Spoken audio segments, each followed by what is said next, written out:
I've spent decades observing the subtle mechanics of power, watching how empires signal their decline not through dramatic collapse, but through small betrayals that accumulate like cracks in a foundation. What I witnessed last month wasn't just another political setback, it was the moment America's global credibility entered free fall, and the architects of that credibility finally realized they could no longer control the damage. I'm talking about something most analysts missed entirely. While the media focused on domestic theatrics, I was watching how our closest allies processed what they saw from Washington. The phone calls that didn't get returned, the diplomatic meetings that were quietly postponed, the investment decisions that suddenly shifted toward different currencies, different partnerships, different assumptions about where reliable power actually resides. The breaking point came during what should have been a routine NATO consultation. 20 years I've tracked these sessions, usually predictable exercises in managed consensus. But this time, something had fundamentally changed in the room's dynamics. European defense ministers weren't just expressing concern about American policy anymore. They were quietly discussing American capacity. The difference between those two conversations cannot be overstated. I watched career diplomats, people who built their reputations on maintaining transatlantic unity, begin using phrases I'd never heard in such settings. Contingency planning, alternative frameworks, independent capabilities. This wasn't criticism of specific policies. This was the sound of allies preparing for our absence. The proximate cause was obvious enough. The complete breakdown of American strategic coherence over the past 18 months had finally convinced our partners that reliability was no longer a given. But what I observed went deeper than policy disagreements or personality conflicts. I was watching the systematic erosion of something more fundamental, the assumption that America could be counted on to think clearly under pressure. Consider what our allies have witnessed. A president who contradicts his own defense secretary on live television, intelligence agencies issuing public warnings about their own government statements, military leaders expressing private doubts about civilian command decisions. This isn't political dysfunction. This is the visible collapse of decision-making systems that took generations to build. The cascade began with small inconsistencies that allies initially dismissed as growing pains, trade negotiations that shifted position mid-discussion, security commitments that were reaffirmed one week and questioned the next. Each incident, taken alone, could be explained away. Together, they formed a pattern that professional strategists could no longer ignore. I've studied enough declining powers to recognize the pattern. It never begins with external defeat. It begins with internal confusion that becomes impossible to hide from the world. Allies start hedging, adversaries start testing, partners start planning for scenarios they never wanted to consider. The German response was particularly telling. Berlin had structured its entire foreign policy around American reliability. But last autumn, German defense planners quietly began modeling European security scenarios that assumed reduced American involvement. The shift began with procurement adjustments, increased defense spending, and expanded European cooperation. Europe was preparing to defend itself. France had been pushing for European strategic autonomy for years, but always met resistance from partners who preferred the certainty of American protection. Suddenly, that resistance began melting away, not because European leaders had become more ambitious, but because they had become less confident in American predictability. The economic indicators tell the same story from a different angle. I track capital flows, and over the past 6 months, I've watched something unprecedented: systematic divestment from dollar-denominated assets by institutions that previously considered them foundational holdings. Not panic selling, that would be easier to reverse. This is careful, deliberate repositioning by people who manage generational wealth and cannot afford to be wrong about long-term stability. The shift started with central banks diversifying their reserve holdings more aggressively than at any time since the dollar became the global standard. The People's Bank of China reduced its dollar holdings by 12%. The European Central Bank quietly increased its gold reserves while reducing treasury purchases. Even traditional American allies like Australia and Canada began exploring currency swap arrangements that bypassed dollar clearing systems. The Belt and Road Initiative suddenly makes more strategic sense to countries that used to dismiss it as Chinese overreach. European energy independence isn't just an environmental goal anymore. It's a security imperative driven by doubts about American reliability. Even Japan, our most steadfast Pacific ally, has begun exploring monetary arrangements that don't require dollar clearing systems. What troubles me is how these shifts reflect not just policy disagreements, but fundamental questions about American decision-making capacity. When the president announces a major policy initiative on social media before consulting his own cabinet, allies don't just question the policy, they question whether there's anyone actually in charge of American strategy. I analyze these shifts not as temporary adjustments, but as the beginning of a new equilibrium. When trust erodes at this level, between institutions that depend on predictability for their basic functioning, restoration becomes nearly impossible. The question isn't whether American influence will decline, it's whether that decline can be managed or whether it will accelerate beyond our ability to control. The intelligence community has been particularly affected. I've tracked how information sharing between Five Eyes partners has quietly diminished, not due to any formal policy change, but because of growing concerns about operational security in an administration where sensitive information routinely appears in public statements without apparent strategic purpose. When allies can't trust you to keep secrets, the foundation of modern alliance structures begins to crumble. What troubles me most is how little awareness exists within our own system about these developments. The political class remains focused on domestic scoring, while the foundation of global leadership quietly crumbles beneath them. They're arguing about news cycles while our allies redesign supply chains. They're fighting about approval ratings while adversaries redraw strategic maps. The disconnect is most visible in how economic policy gets made. Trade negotiations that took years to structure can be upended by a single tweet. Agricultural export agreements that farming communities depend on can be sacrificed to make a political point about unrelated domestic issues. Manufacturing partnerships that employ hundreds of thousands of Americans can be abandoned because they don't align with the messaging requirements of a particular news cycle. I've observed 3 previous moments when global power shifted fundamentally.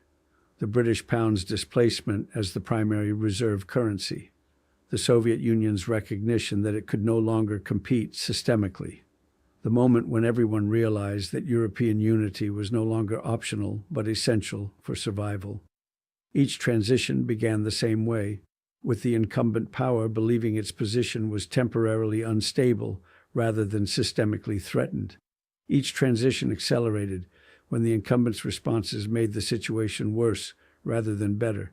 And each transition reached irreversibility when allies began preparing for a world in which the incumbent could no longer be relied upon. The British Empire's decline wasn't sudden. It was a gradual recognition by partners and competitors alike that London could no longer be counted on to honor its commitments when domestic pressures mounted. The Soviet collapse wasn't military defeat. It was the accumulated weight of internal contradictions that made reliable governance impossible. The parallel isn't perfect, but the pattern is unmistakable. I watch Chinese diplomats operating with a confidence I haven't seen since American negotiators in the 1990s. I observe Russian strategic patience that suggests they believe time is working in their favor. I note how European integration has quietly accelerated in direct response to American unreliability. The Chinese approach has been particularly sophisticated. Rather than confronting American power directly, they've simply begun building parallel systems that don't require American participation or approval. The Asian Infrastructure Investment Bank, the Shanghai Cooperation Organization, regional trade frameworks that explicitly exclude the United States. Each initiative appears modest in isolation, but together they constitute a systematic effort to create a world order that functions without American leadership. Most significantly, I track the behavior of smaller powers, the countries that historically aligned with whoever seemed stronger and more stable. Their hedging strategies have become more sophisticated, more independent, more focused on regional arrangements that don't require global superpower approval. This is how empires actually end, not through conquest, but through irrelevance. Singapore's evolution is particularly instructive. For decades, it maintained carefully balanced relationships with all major powers while clearly preferring American leadership. But over the past 2 years, I've observed a subtle but unmistakable shift. Their investments in Chinese infrastructure projects have increased. Their military cooperation with European partners has expanded. Their financial sector has begun offering yuan-denominated services. They're not abandoning America. They're preparing for a world where American leadership might not be available. The tragedy is how preventable this remains. American material advantages haven't disappeared. Our technological base, our geographic position, our alliance networks, all the fundamentals that enabled global leadership for 8 decades are still intact. What's broken is something more fragile but equally essential: the credible promise that we can govern ourselves well enough to be trusted with governing others. The technology sector illustrates this perfectly. American companies still lead in key technologies, but the unpredictable policy framework has convinced partners to develop alternative capabilities rather than depend on American innovation. When export policies shift without notice, you invest in redundancy rather than partnership. I've watched the signs accumulate for months now: the missed diplomatic opportunities, the unforced strategic errors, the gradual recognition among serious people that American decision-making has become too unpredictable to base long-term planning around. Each incident seems manageable in isolation. Together, they constitute an abdication of responsibility that history will not forgive. The Iran nuclear framework took years to negotiate and required unprecedented cooperation between traditional adversaries. It was dismantled in an afternoon without replacement planning. The Trans-Pacific Partnership represented a decade of economic diplomacy designed to shape Asian trade relationships. It was abandoned to make a campaign point. These weren't just policy disagreements. They were demonstrations that American commitments couldn't survive domestic political transitions. Climate cooperation offers perhaps the starkest example. The Paris Accords required delicate negotiation between competing national interests. When America withdrew without offering alternatives, allies learned they couldn't count on American leadership even when the stakes involved planetary survival. The question now isn't whether American global influence will continue. The question is whether we'll recognize what's happening soon enough to manage the transition, or whether we'll sleepwalk into irrelevance while arguing about who's to blame for problems we no longer have the credibility to solve. I observe this unfold with the grim fascination of someone who understands that some mistakes, once made, cannot be unmade. Some trust, once lost, cannot be restored. Some moments, once past, do not come again. The infrastructure of global leadership that took generations to build can be dismantled in years, but rebuilding it requires the kind of sustained commitment and strategic patience that our current system seems incapable of providing. What haunts me is the speed of this decline. Previous great power transitions unfolded over decades. This one is happening in real time, accelerated by the very technologies that were supposed to extend American dominance. When credibility can be damaged instantly and globally, when allies can coordinate responses without American mediation, when alternatives to American systems can be constructed and deployed rapidly, the traditional advantages of incumbent powers erode much faster than historical precedents suggest. The military dimension of this transformation deserves particular attention. I've observed how Pentagon planning has quietly shifted over the past 2 years, moving from assumptions of automatic Allied cooperation to scenarios where American forces might operate with reduced international support. This isn't a strategic choice, it's an acknowledgement of political reality. NATO's Article 5 commitment now exists in unprecedented ambiguity, not because members question legal obligations, but because they question whether American decision-making can be trusted to invoke those obligations rationally. When allies plan for scenarios where the U.S. might trigger Article 5 inappropriately, the alliance's logic breaks down. Cybersecurity presents even starker challenges. When classified information routinely appears in public statements without strategic purpose, partners naturally reduce their exposure. Certain categories of intelligence simply stopped flowing through traditional channels due to operational security concerns. The economic warfare dimension reveals the most troubling aspects of this decline. Financial sanctions, America's most powerful non-military tool for international influence, lose their effectiveness when applied inconsistently or for domestic political purposes rather than clear strategic objectives. When European banks can't predict whether sanctions will remain in place for months or years, they begin developing alternative systems that don't require American financial infrastructure. The SWIFT payment system, dominated by American financial institutions for decades, now faces systematic challenges from competing frameworks. China's CIPS system, Russia's SPFS platform, and the EU's Instex mechanism all represent efforts to create sanction-resistant alternatives to dollar-denominated international finance. Each system started as a defensive measure, but together they constitute the foundation for a post-dollar international economy. What makes this transition particularly dangerous is how it's happening without deliberate American strategy. We're not choosing to step back from global leadership. We're being gradually excluded from systems we once controlled because our behavior has become too unpredictable for others to accommodate. The Middle East provides the clearest example. American influence was based on being the indispensable mediator between competing regional powers. When that mediation becomes erratic, the entire framework collapses. Gulf states have quietly diversified their security partnerships, the UAE with France, Saudi Arabia with Russia, Qatar with Turkey. These aren't anti-American moves, they're insurance policies against American unpredictability. The technological competition with China illustrates how tactical decisions have strategic consequences. Export controls on semiconductors succeeded in slowing Chinese military modernization, but accelerated Chinese investment in alternative supply chains and prompted European allies to reduce dependence on American technology companies. When ASML, the Dutch company that makes the world's most advanced lithography equipment, faces pressure to restrict sales to China, the immediate effect is to slow Chinese chip manufacturing. The longer-term effect is to incentivize Chinese development of competing technologies and to strain relationships with European allies who see their commercial interests subordinated to American strategic objectives without meaningful consultation. The climate dimension adds another layer of complexity to this transition. The challenges of global warming require unprecedented international cooperation, sustained over decades.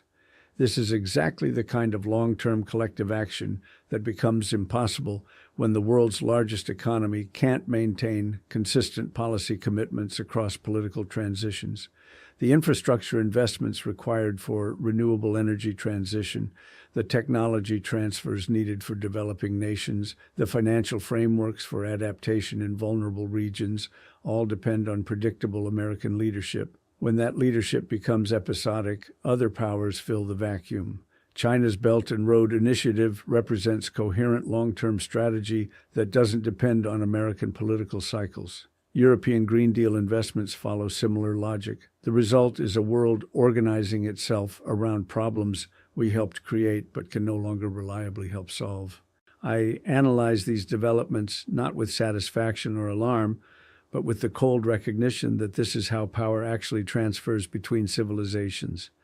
Not through military conquest or economic collapse, but through the gradual recognition that the incumbent can no longer be counted on to provide the stability that made their dominance valuable in the first place. The tragedy lies in how preventable this remains.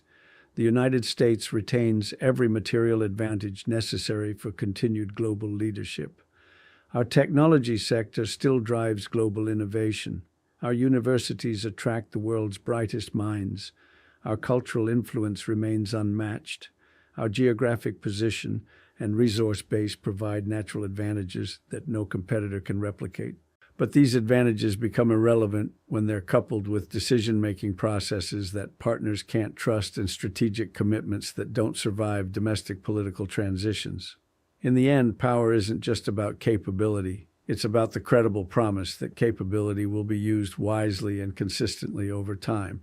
I observe this transformation with the melancholy understanding that some inflection points in history can't be reversed through good intentions or tactical adjustments. When the basic assumption of reliability disappears from international relationships, reconstruction requires more than policy changes. It requires a fundamental restoration of institutional credibility that may take longer to rebuild than we have time to spare. The world is learning to function without American leadership, not because it wants to, but because it has to. That lesson, once learned, won't be easily unlearned, regardless of who occupies the White House or what policies they choose to pursue.